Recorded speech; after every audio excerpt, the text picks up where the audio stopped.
this top-secret alien linguistic system, which could be utilized in anti-gravity and cloaking technology, it lended quite a bit more credibility, at least for me, and led me to take a look at some of our own written text with a much more scrutinizing lens.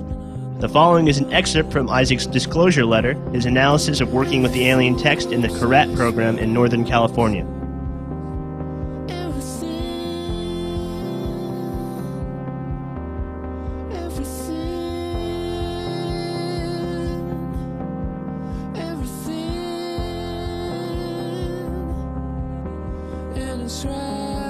The language is actually a functional blueprint.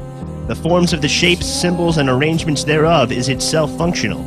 What makes it all especially difficult to grasp is that every element of each diagram is dependent on and related to every other element, which means no single detail can be created, removed, or modified independently. Humans like written language because each element of the language can be understood on its own, and from this complex expressions can be built.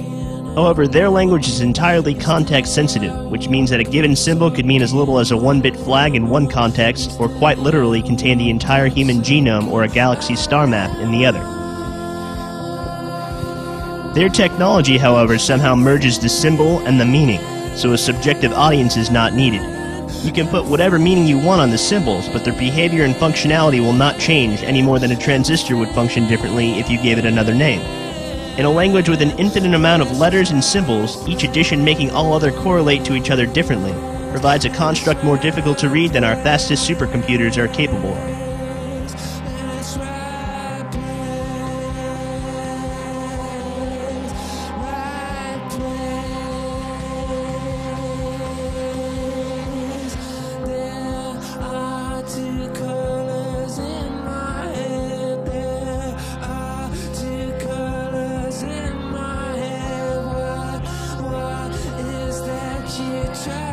The Voynich manuscript is another document written in alien text which describes the Tree of Life in great detail. It has never been officially translated, but there have been a number of attemptees. Many believe it discusses the nature of life coming into existence in a vacuum, DNA from stardust, and micro wormholes where life springs from the most inhospitable of environments. Truly the nature of creation.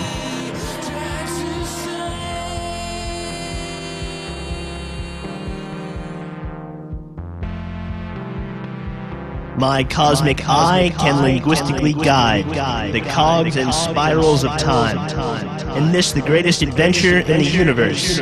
Beyond the ether of the spiral, our destiny's arrival. We bend the parabola with our conscious light survival. I do not see coincidence, I see purpose.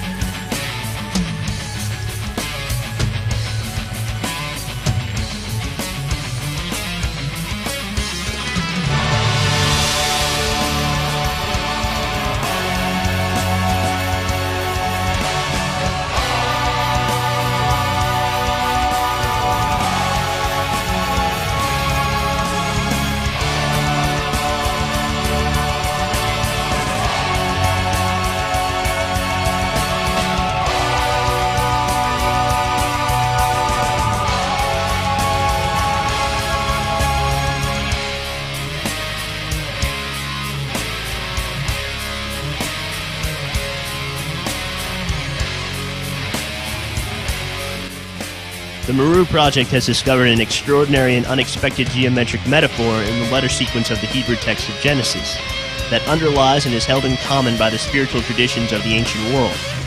This metaphor models embryonic growth and self-organization. It applies to whole systems, including those as seemingly diverse as meditational practices and the mathematics fundamental to physics and cosmology.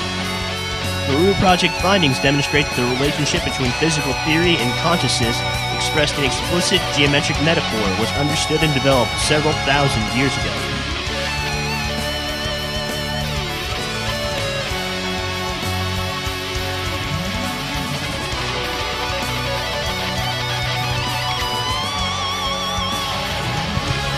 The very fact that such elaborate patterns in geometry can be gleaned from the Torah thousands of years before the first computer was invented to recognize them is one of the most intriguing mysteries in the history of man. It implies unbelievable intelligence and amorphic consciousness interference, as an alien creator race hands down the tablets of the very nature of existence. Sigils, servitors, and god forms are three magical techniques that chaos magicians use to actualize magical intentions. Sigils are magical spells developed and activated to achieve a specific, fairly well-defined, and often limited end. Servitors are entities created by a magician and charged with certain functions. God forms are complex belief structures often held by a number of people with which a magician interacts in order to actualize fairly broad magical intentions. These three techniques are not quite as distinct as these definitions would suggest. They tend to blur into one another.